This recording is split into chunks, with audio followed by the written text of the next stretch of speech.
Hi again. We've officially gotten to week 2 of our videos, and we've officially hit chapter 3, where we formally start talking about derivatives. I know I've mentioned them before. I said the Calc 1 is all about derivatives, but I've only kind of defined them, and we haven't actually worked with them. So today we actually get to define the derivative.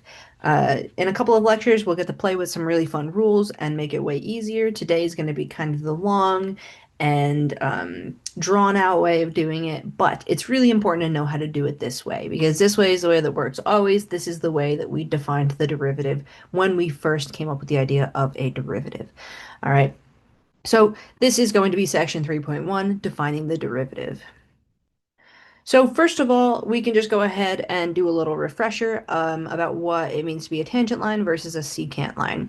So typically with the secant line, we don't really use the word secant line. We just call it a line that connects between 2 points.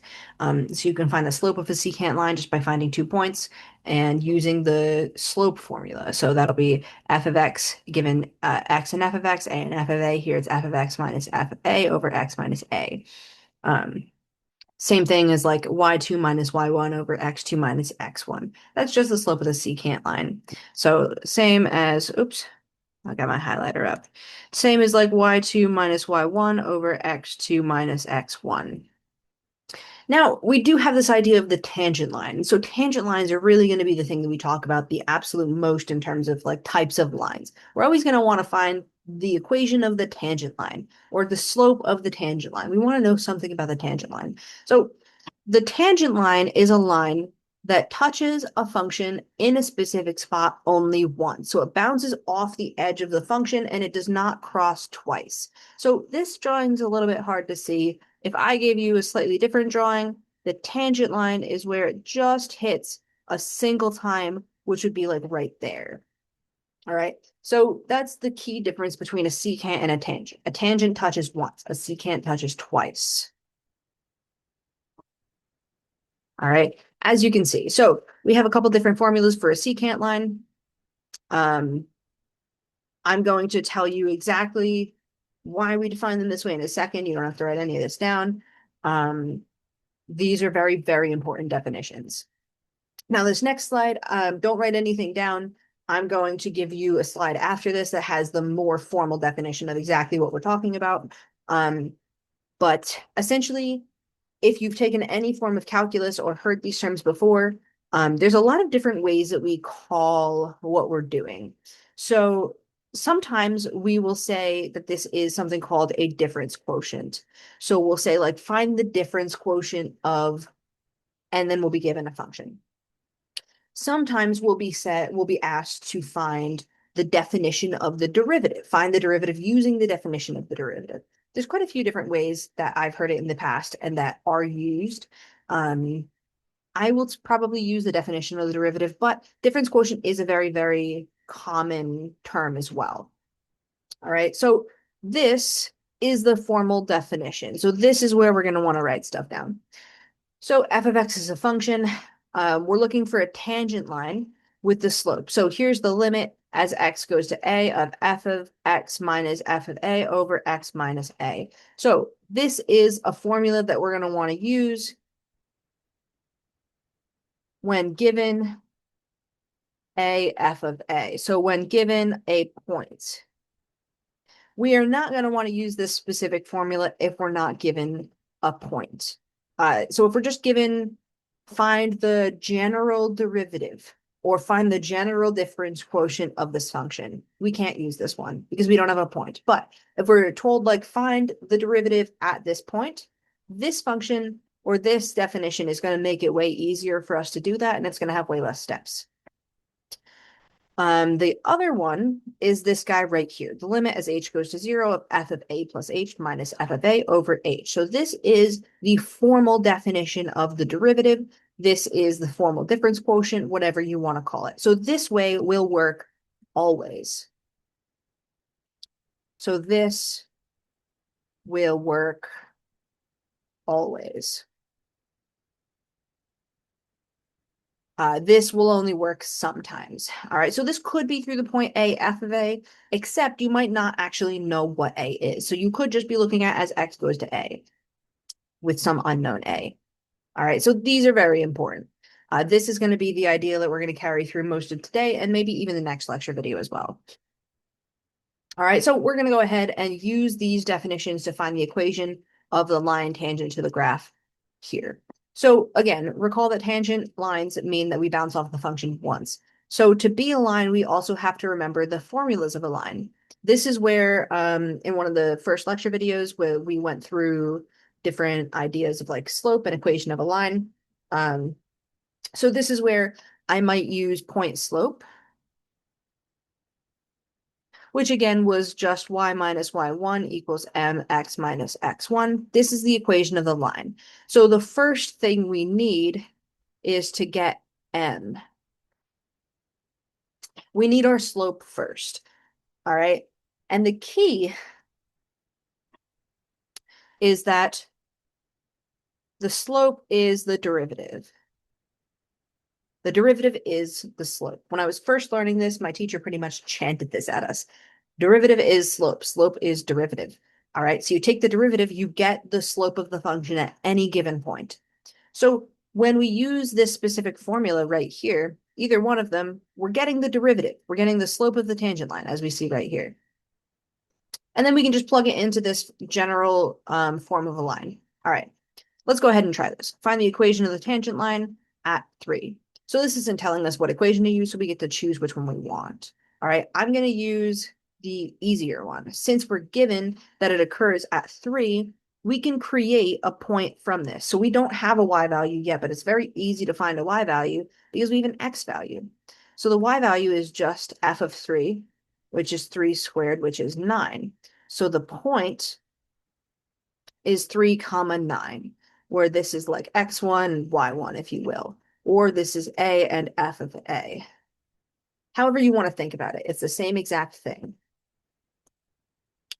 All right, so now we can go ahead and use the formula. So the formula says m equals the limit as x goes to a, but a is 3. So I'm going to say the limit as x goes to 3 of f of x minus f of a over x minus a. Now, I wrote this out so that you can see it. I'm now going to go ahead and plug it in. In my opinion, it's important to write down the formula every time because this, as opposed to maybe some theorems we've done in the past, is very, very, very important, and this will be coming back throughout the rest of the course. So these formulas are very important to know and to remember.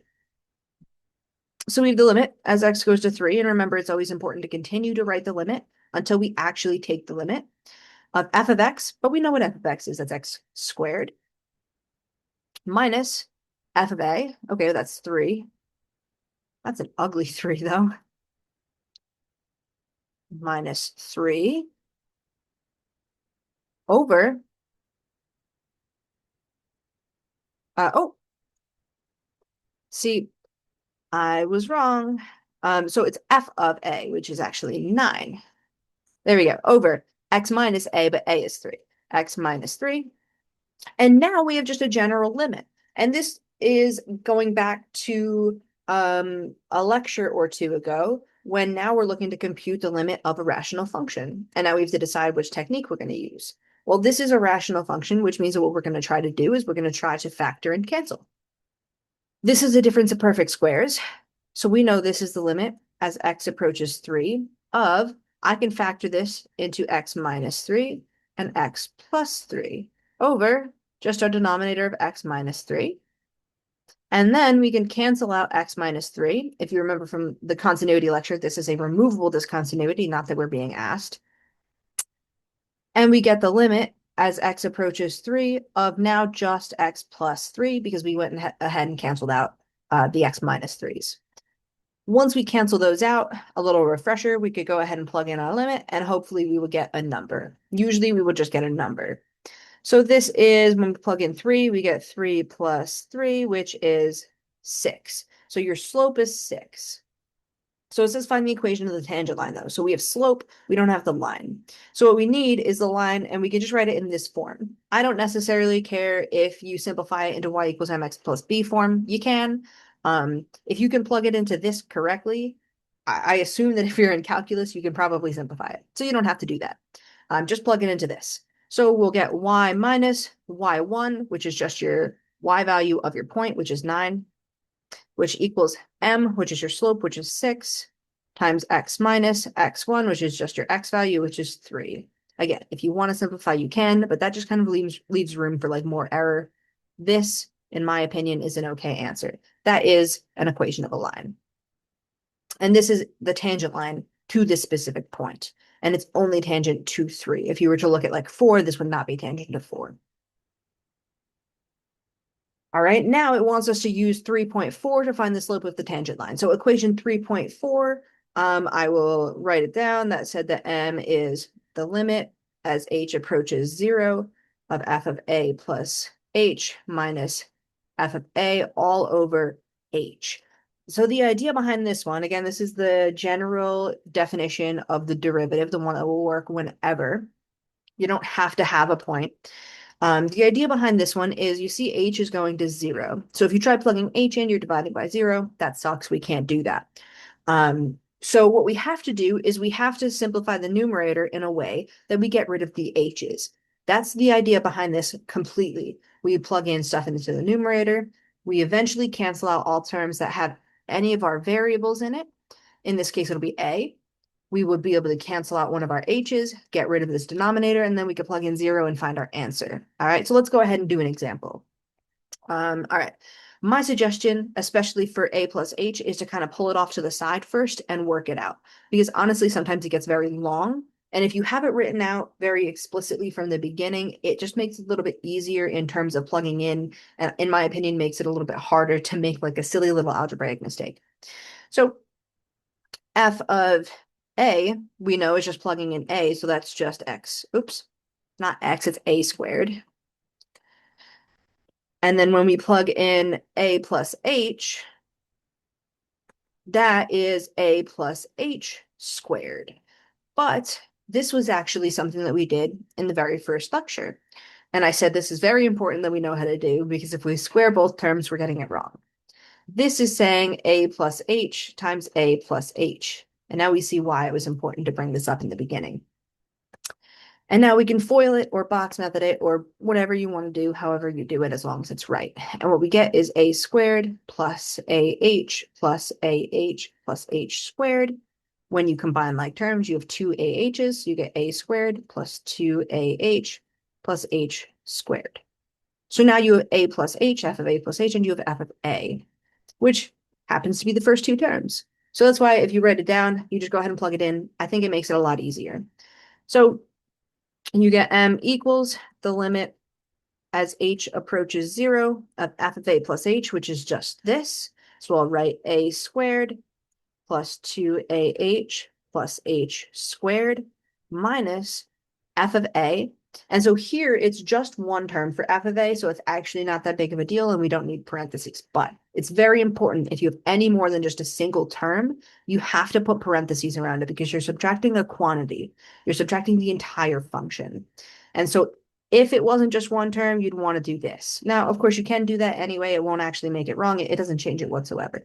But it's very important to do that. Otherwise, you will have a negative sign going kind of to the wrong place. And that's all over h. All right, so now we can simplify. Limit as h goes to 0. Well, a squared minus a squared goes away. And the key when you're doing this is that you should only be left with terms that have an h. If you have any terms that are just plain old a here, something's gone wrong and we need to check our work. All right, because we have now 2ah plus h squared over h, and we can factor out an h, which will, in essence, be able to cancel out this h down here. So this is the limit as h approaches 0 of h. When we take an h out, we are left with 2a plus h over h. Cancel those. We are left with the limit as h approaches 0 of 2a plus h. But then we can go ahead and plug in 0. Now that we've canceled out the h's, we don't have a problem, which is in the denominator. We can plug it in. We plug 0 in, we are just left with 2a.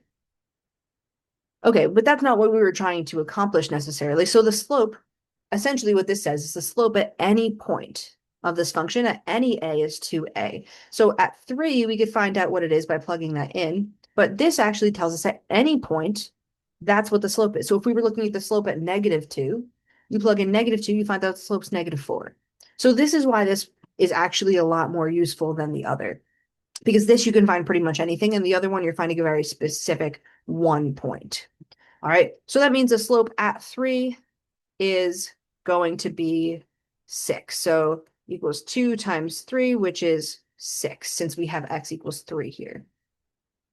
And then we can go ahead and again just use y minus y1 equals mx minus x1, and we'll get the same answers before, right? So we'll plug in f of 3 and we'll get 9, and we'll say y minus 9 equals 6, x minus 3, and we can confirm that this is in fact the same exact answer that we have here, and we're right. All right, this one's slightly harder. So this says find the equation of the tangent line of 1 over x at 2.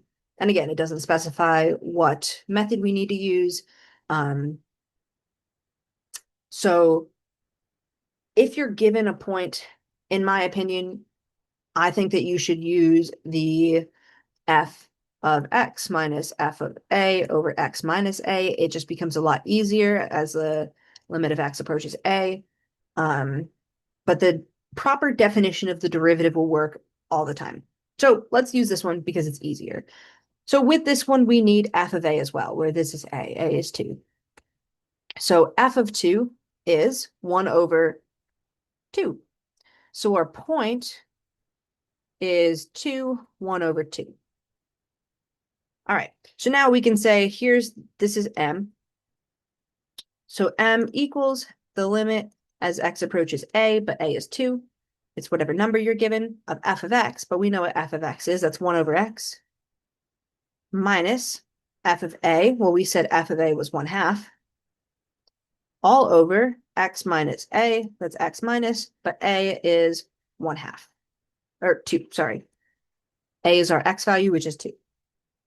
Okay, so now we've got this set up. And this actually looks very similar to one that we did a couple lectures ago. So we were looking at finding the limit of this, and we had this kind of complex looking fraction, and we said, well, what do we do? And the answer is we want to simplify this fraction as much as possible. And from there, it should be pretty obvious what we'll do. So in our numerator, what we'll want to do is we want to find a least common denominator. But since 2 and x have nothing in common, the least common denominator is just when you multiply one by the other. So we'll multiply the x by 2, but what we do to the denominator, we do to the numerator. And we'll multiply the 2 by x, but what we do to the denominator, we do to the numerator. And so when I rewrite it as a limit as x approaches 2, I can go ahead and write the numerator just over 2x, keep the denominator x minus 2, and in my numerator of the numerator, we'll have 2 times 1, which is 2, minus 1 times x, which is x. All right, now we're going to want to use the idea of keep, change, flip again. Keep, change, flip. All right, so that's when we'll keep the numerator, which is a fraction, change the division to multiplication, and flip the denominator fraction. So since we have x minus 2 in the denominator, sometimes, like I mentioned before, it's easier if we put it over 1, so we have a fraction over a fraction, so it's a little bit easier to see exactly what we're flipping. So we can rewrite this as the limit as x approaches 2 of 2 minus x over 2x times, now instead of division, we still have a fraction, but we're going to flip this guy. So it's going to be 1 over x minus 2 instead. But what we notice is that there's nothing yet to cancel out exactly. But 2 minus x and x minus 2 look very, very similar. And in fact, they are. All we have to do is factor out a -1 from this term here to get x minus 2. So let's do that. We'll get the limit as x goes to 2, and I'll multiply these two together. If I factor out a -1, well, 2 factored out by a -1 is a -2. Factor a -1 out of this, we get an x. Magically, that becomes x minus 2. So that times 1 is just that, over 2x times x minus 2. So I just multiplied across my denominator. And now I see that I can cancel out my x minus 2's, which again was the issue, because if you tried plugging in x minus 2, it doesn't work. Cancel that out. We have the limit as x approaches 2 of -1 over 2x, which if you plug in 2 is -1 over 4. So that's your slope at this specific point. Again, it's not your slope at every point, just this point because of the specific limit definition that we chose. Now, if we're looking to find the equation of the line, given that we have here x1 and y1, we can say that y minus y1, which is 1/2, equals your slope, which is -1/4, x minus 2, and that is an okay answer for your equation of a line.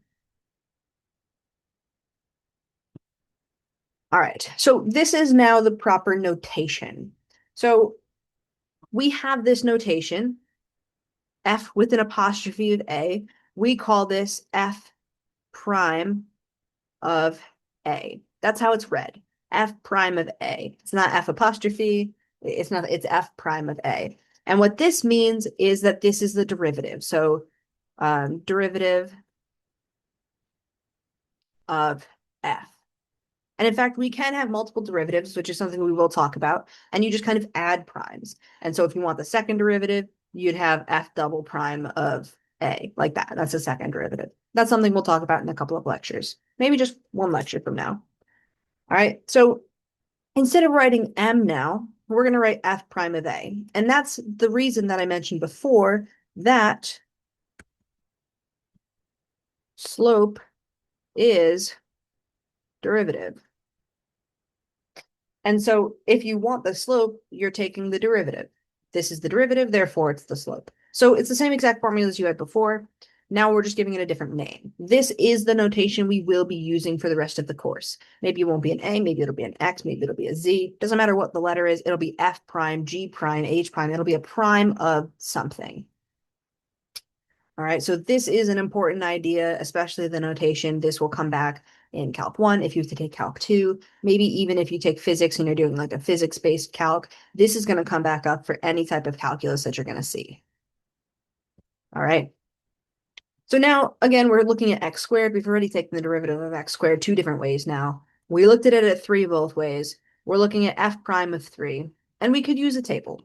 So the same way that we were looking at the limit as x goes to 3, so taking a limit of something is also kind of considering the same idea that we're considering. So what we'll want to do is we will want to use the definition of the derivative that we had from before. So since we're looking at 3, we can kind of use a simpler way. When we look at the limit going to that point, we want to compare the left-hand side to the right-hand side because that's the definition, right? If the left equals the right, then whatever they are is the limit. And so this is the limit as x approaches 3 of this thing, right? If we compare the left to the right of our limit, we see the left approaches, so this is all left, and this is all right. The left approaches 6. It gets really close to 6. The right goes down and approaches 6. Therefore, the derivative at that point, the slope at that point, the limit at that point, those are all synonymous, is just 6. So now instead of saying the limit is 6, we're going to say the derivative at that point is 6.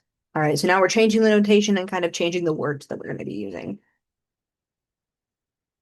All right, now let's do a slightly harder example. Now we're looking at a more complicated quadratic, and we're trying to find the derivative at 2. All right. So for this, again, we're going to use the slightly easier way of solving. So that's going to be the limit as x approaches a of f of x minus f of a over x minus a. And then I will also confirm this afterwards by using a table just to kind of indicate that we're correct. So let's go ahead and first find what f of a is. So we know that a is 2 because we're told we're looking for f prime of 2. So we need f at a. Well, we have a function, so let's plug it in. So that's 3 times 2 squared minus 4 times 2 plus 1, which is 2 times 2 is 4, 3 times 4 is 12, minus 8 plus 1. 12 minus 8 is 4, plus 1 is 5. All right. So we have our point, which is 2, 5. And we're not looking for the equation of the tangent line or anything. We're just told that we're looking for f prime of 2, which is just the slope. So f prime of 2 equals the limit as x approaches 2 of, and we can just plug into this formula that we have here. F of x, which is this whole formula here, 3x squared minus 4x plus 1, minus f of a. Well, we found out that f of a was 5. So minus 5 over x minus a. They tell you your a by telling you what you're taking the derivative of, which is 2. So I'll rewrite this by combining like terms. So this is the limit as x goes to 2 of 3x squared minus 4x, but then 1 minus 5 is minus 4 over x minus 2. And let's see here. What we want to do is we know that when you plug in 2, it doesn't work. All right. So this is the same idea as before. We want to work backwards to find factors. You can use a quadratic formula if you want. You can use the methods that you know of factoring if you want. Working backwards is probably the fastest. So this is the limit as x approaches 2 of, I'm going to make a fraction. I know the denominator is x minus 2. I know we're probably going to cancel something out in the numerator. That's an x minus 2. That's the only way that this is going to work. So this is x minus 2 times something. So this is where I'm going to ask myself, what do I have to multiply x by to get the first term of 3x squared? Well, I need some sort of an x, right? Just a single x, and I need a 3. So the first term is going to be 3x. Okay, what do I need to multiply this last term by, this minus 2, to get a minus 4 for my last term here? Well, minus 2 times a positive 2 gives me a negative 4. So plus 2. All right, so we can confirm, we can go ahead off to the side. We could say x minus 2, 3x plus 2, x times 3x is 3x squared, x times 2 is plus 2x, minus 2 times 3x is minus 6x, minus 2 times positive 2 is minus 4. This is 3x squared minus 4x minus 4.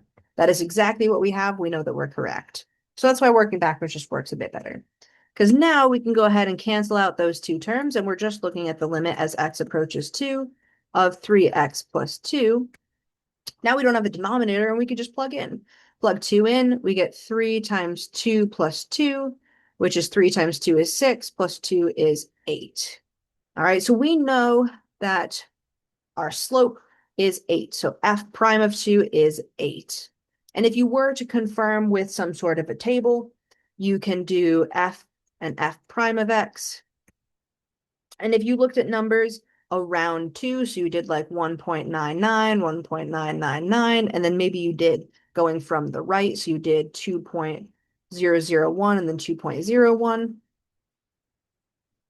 you would see that we actually get something like 7.97, and then you get 7.997 coming from the left, and coming from the right, you get 8.003, and then 8.03.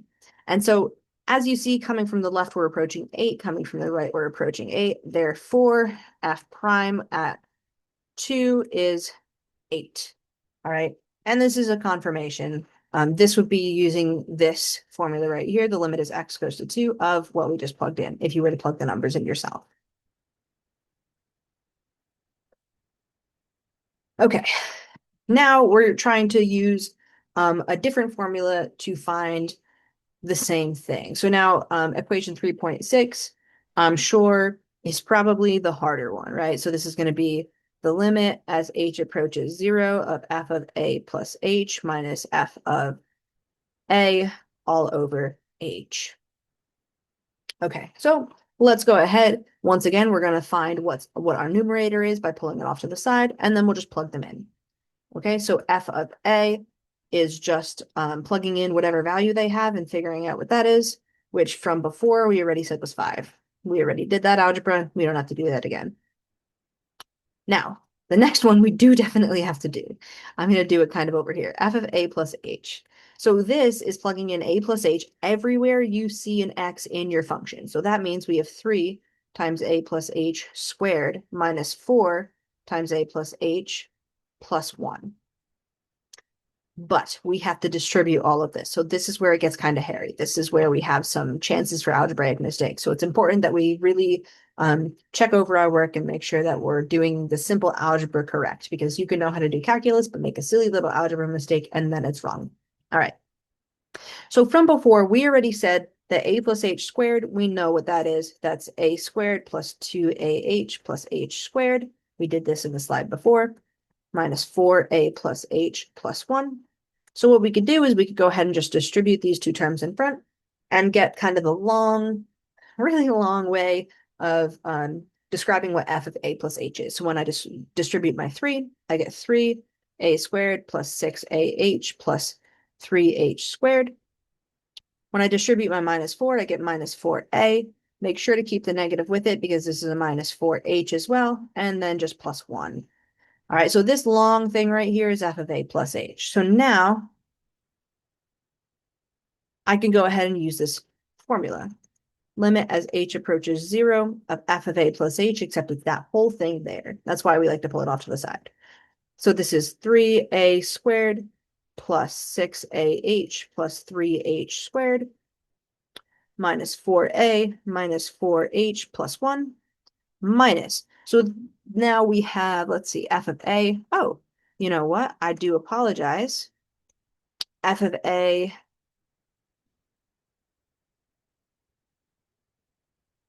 would be 5 if we were using the other formula, but we're not. So let's just redo f of a real quick. So that would be correct again if we were plugging in 2, but we're not. We're just looking at a.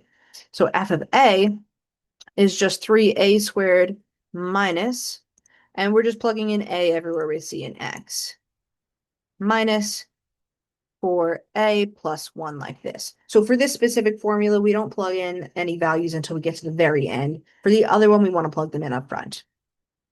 All right, so that's where I mentioned before, once you get to this point where we're subtracting the f of a, you need parentheses because otherwise you're subtracting just the first term, and we have some terms that are going to have some wrong signs. So minus 3a squared minus 4a plus 1. So this is the f of a function that we just wrote down. And this is all over h. And what we're looking to do is we're looking to cancel out some terms, but first let's distribute this guy right here. So this is still the limit as h goes to 0. And again, I carry through on with my limit. I'm going to rewrite everything. These get very long, very tedious. I'm rewriting my entire first part. Okay, I rewrote my first part. Now I'm going to distribute my minus. So this is minus 3a squared plus, so minus times minus is plus, 4a minus times plus is minus 1 all over h. And now we can go ahead and see if there's anything that we can cancel. I see a positive 3a squared minus 3a squared. That goes away. I see a minus 4a plus 4a. That goes away. I see a plus 1 minus 1. That goes away. And this kind of speaks to, once again, when I said anything that does not have an h has to go away. So now the terms that we have left, it's the limit as h approaches 0 of 6ah plus 3h squared minus 4h, and I think everything else went away. So I believe that we only have 3 all over h.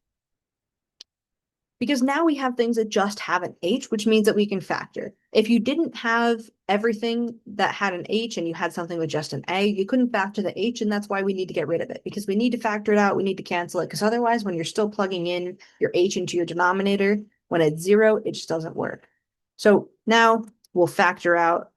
So limit h goes to 0, factor the h out of the numerator. We're left with 6a plus 3h minus 4 over h. Awesome, those go away. We have the limit as h approaches 0 of just what's left in the numerator, 6a plus 3h minus 4. Well, this is just a function now, a regular old function. We can plug in 0. Well, there's no h here, so that's just 6a. Plug in 0 into 3h that goes away, minus 4.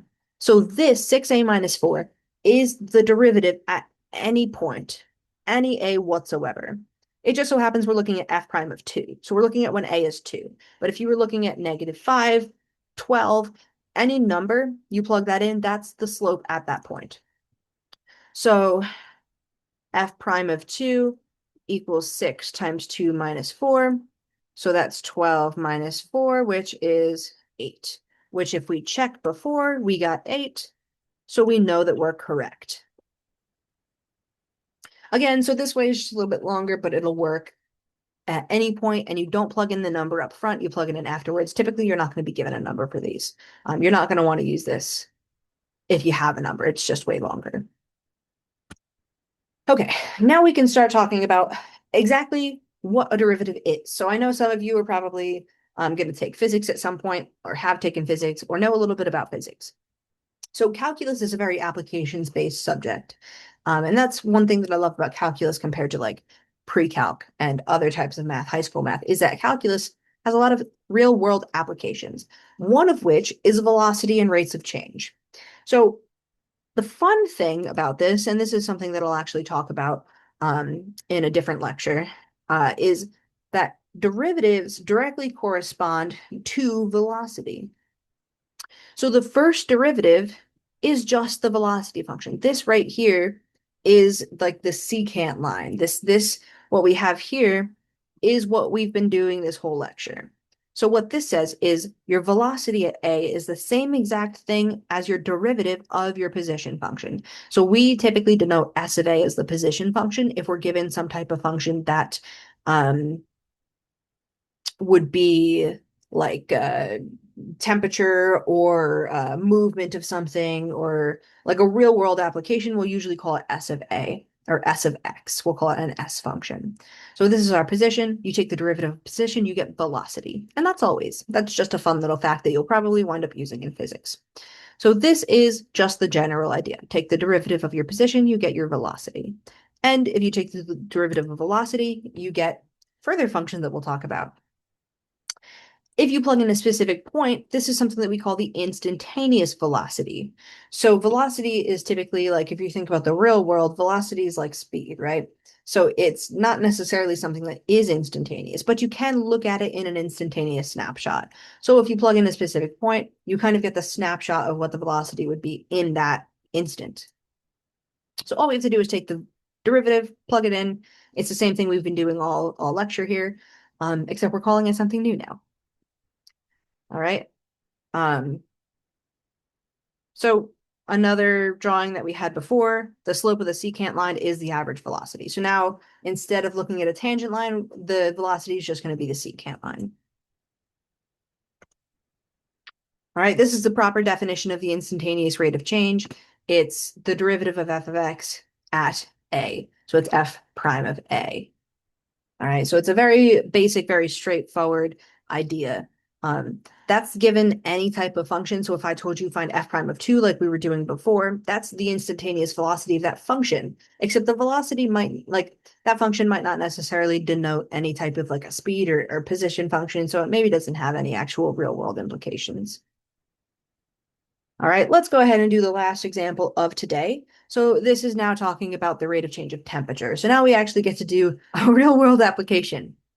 So a homeowner sets the thermostat so that the temperature of the house begins to drop from 70 degrees Fahrenheit at 9 p.m., reaches a low of 60 during the night, rises back to 70 by 7 the next morning, and the temperature is given by this formula here. So we don't have to create the formula, which is nice. Given this specific bounded interval, where t is the number of hours past 9. So that's the key. Sometimes they'll say t is the number of hours past, and then they'll give you a time, and we have to consider that time to be time 0. So 9 p.m. is t equals 0. Find the instantaneous rate of change at midnight. Okay, midnight is 12 p.m. Or, well, it's 12 a.m., which is 3 hours after 9 p.m. So that means t equals 3. So what we need to do is, if we're given t of t, which is an awful name for a function, sorry about that, but if we're given t of t, what we need is t prime of 3, because that's given the instantaneous rate of change at 3. All right, so again, we are given a specific value.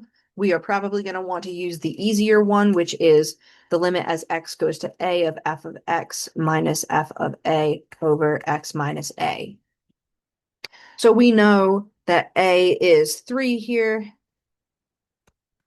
which means that f of A is, when we plug into our function, 0.4 times 3 squared minus 4 times 3 plus 70. And I don't want to do that in my head, so I have that right here. That is 61.6. All right, so f of A is 61.6. This is also t of 3, if you want to consider it like that. So now we can go ahead and plug into this. So this says the limit as x approaches A, but A is 3. So as x approaches 3 of f of x, which is just our function. So that's 0.4 t squared. Oh, so now that we're using t, I'll change my x to a t. So now we're looking at t approaching 3. 0.4 t squared minus 4t plus 70 minus f of A, which we said was 61.6, over t instead of x, because we're changing the variable, minus A, which was 3. All right, so we can go ahead and simplify this a little bit. T approaches 3. We can combine these like terms. 0.4 t squared minus 4t plus, this will give us 8.4 over t minus 3. And from here, you have a couple of options. Obviously, we know that t minus 3 is probably going to factor out of this. But if you can figure out how to factor that, go for it. My suggestion is going to be try to factor out your 0.4 from the front, because then you just wind up with like a t squared and it makes it way easier. So I'm going to do that. Limit as t approaches 3 of 0.4. And when we factor that out, we have t squared minus 10t plus 21. Look at how beautiful those numbers wound up. Over t minus 3. And the cool thing about this is that this is actually something we could factor without necessarily needing to consider what the denominator is. So this is the limit as t approaches 3 of 0.4. And when we factor this, we need two numbers that multiply to 21 and add or subtract to -10. But the only way to multiply to a positive number, but add or subtract to be a negative number, I can write this down here, 21, is when both of your numbers are negative, right? Because a negative times a negative is positive. So we need two numbers that multiply to this, but add to this. So we have -1 and 21. 2 doesn't work. 3 does work. So we have -3 and -7. 4 doesn't work. 5 doesn't work. 6 doesn't work. We get to 7. We're back here. So these are the only options for factor pairs of 21. We need two that add to -10. That would be -3 and -7. So I can write this as t minus 3, t minus 7, and we confirm that this is correct because we know that we need a t minus 3 to cancel out in the denominator. We cancel those out. We have the limit as t approaches 3 of 0.4 times t minus 7. Not over anything because we actually just got rid of that. And we can plug it in. So this is 0.4 times 3 minus 7, which is, if we calculate that, -1.6 degrees Fahrenheit. All right, so that's kind of the real world application that we could see. We'll definitely do some more real world applications a little bit further on. That's it for today, all right?